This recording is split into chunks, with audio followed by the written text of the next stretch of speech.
So in this lecture, we are going to see the introduction to the discrete mathematics, set notations, cardinality of sets, some standard set operations, and also in this module, we are going to see the algebra of sets, Cartesian products, and their properties, and these kind of things we are going to see in this first module.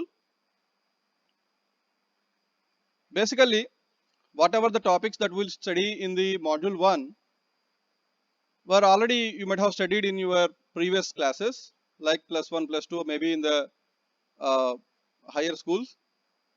However, we are going to brush up all those concepts. The one who have forgotten may remember those concepts by going through this, and the one who have having no idea about these concepts may learn these concepts.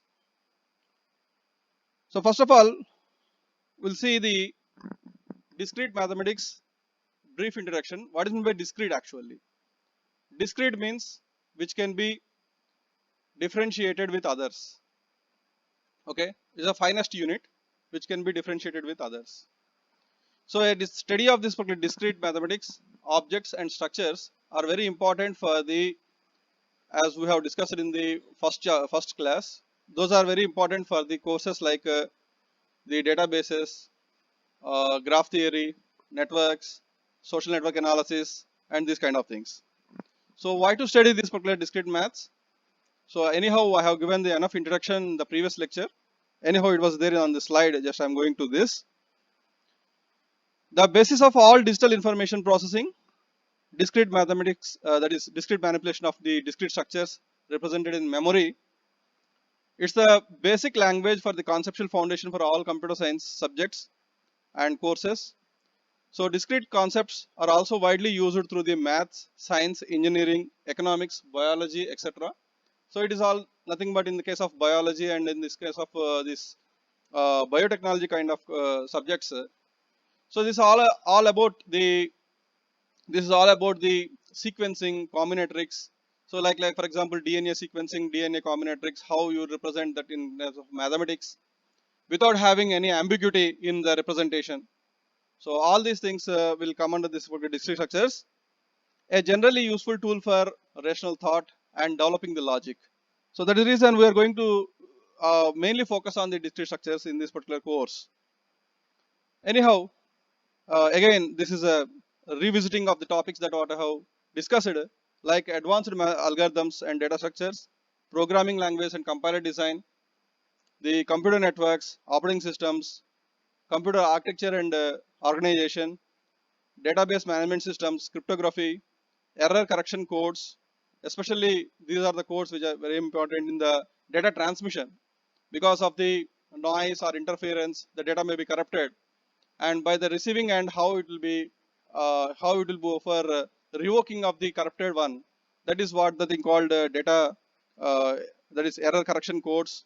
So in that also we will go for application of this particular discrete structures.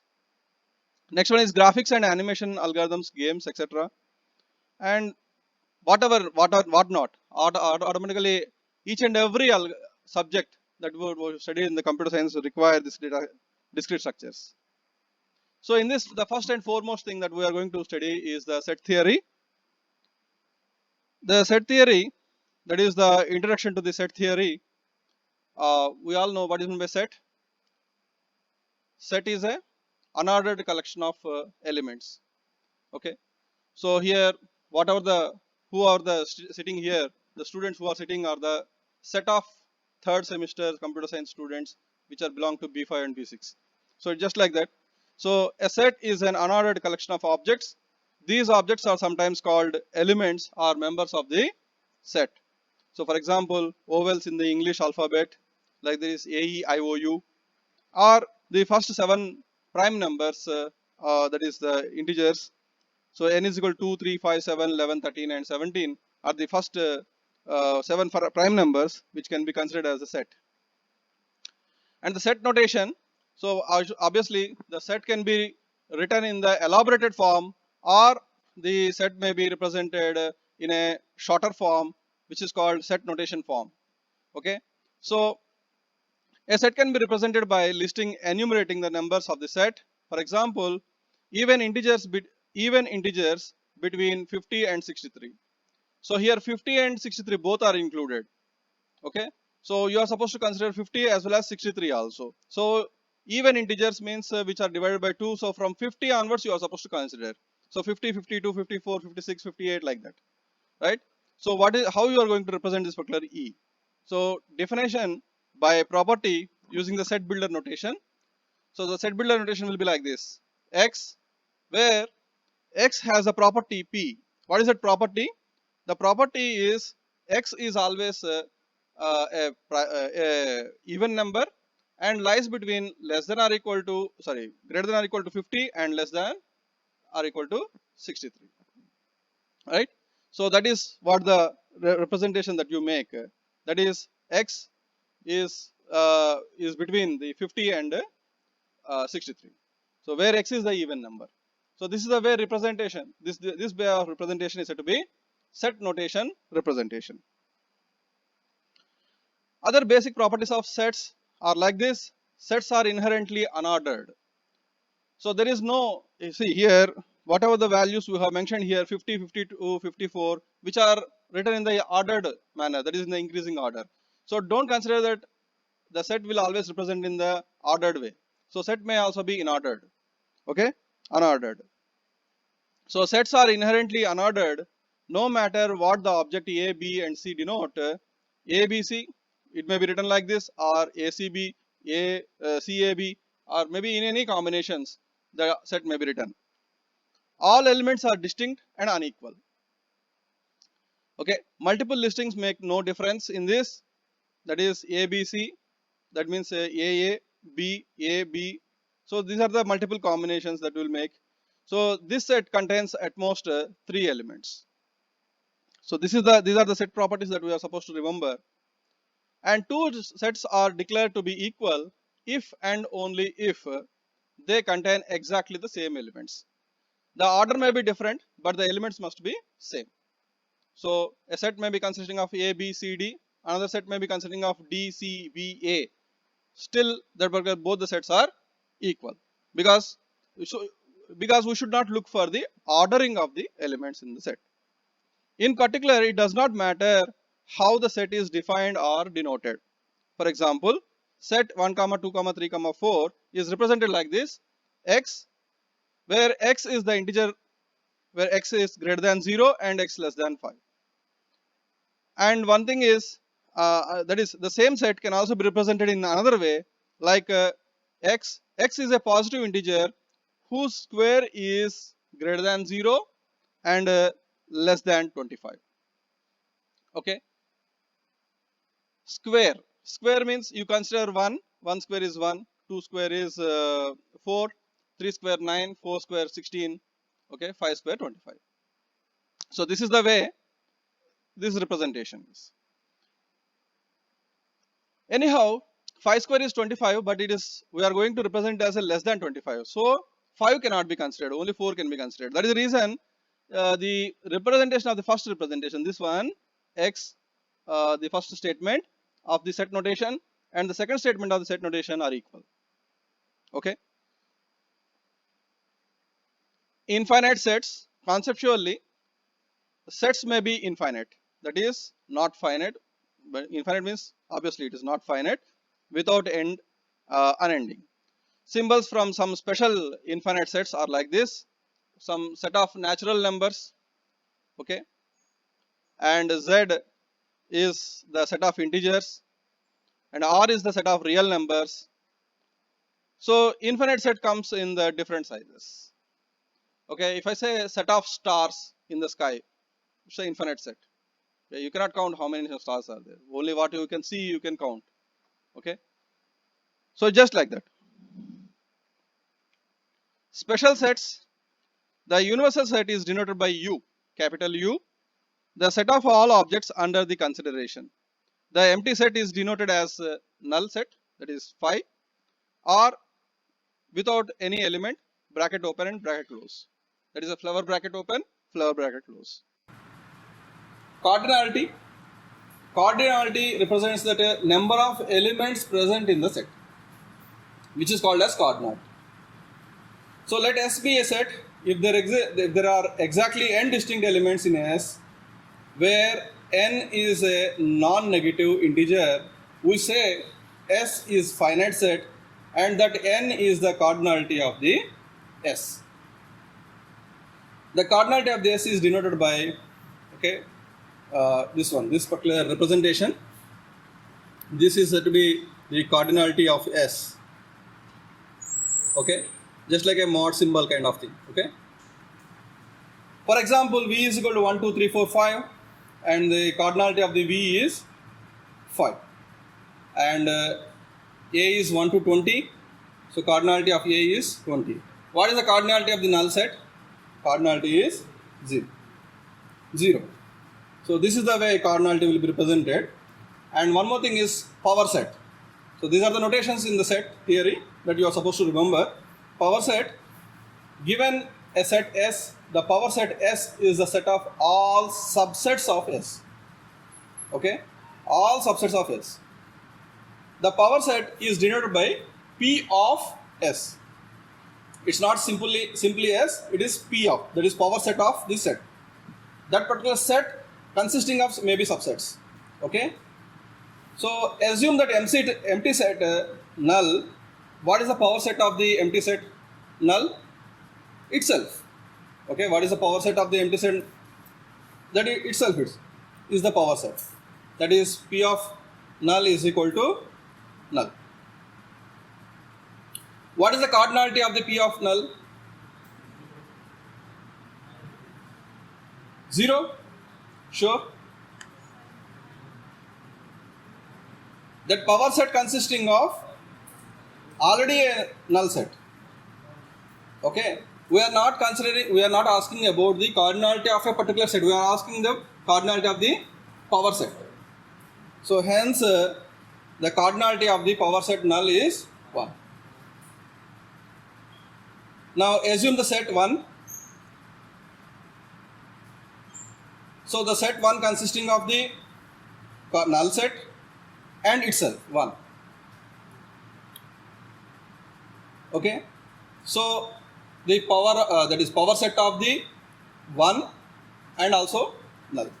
It consists of subset of all the combinations.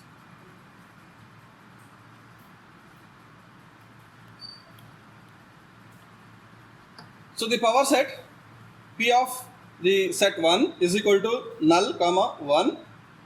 That is the cardinality of the power set of 1. That is set 1 is 2. Assume that 1 comma 2, 1 comma 2, then null 1, 2, 1 comma.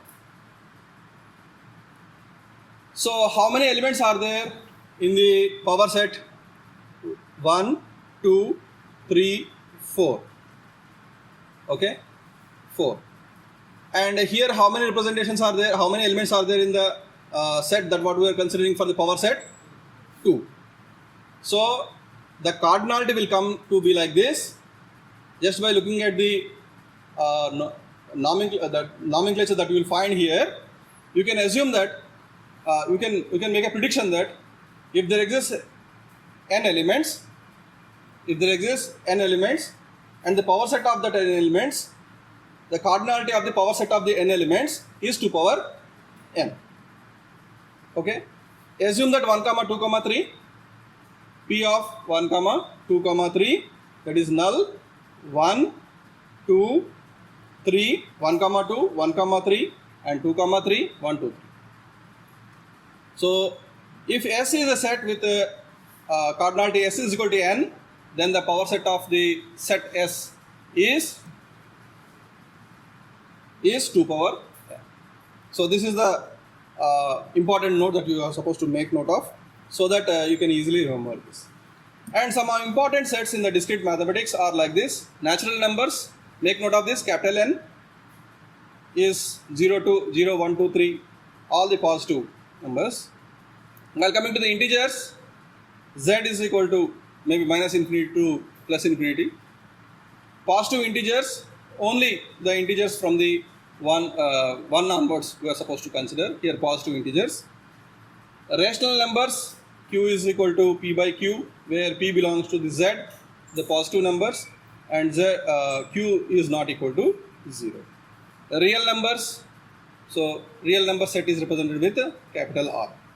So these 5 notations you are supposed to remember, so that any set representations with these symbols, that is n capital Z, that is capital N, capital Z, Z plus, Q and R, okay, can be easily interpreted.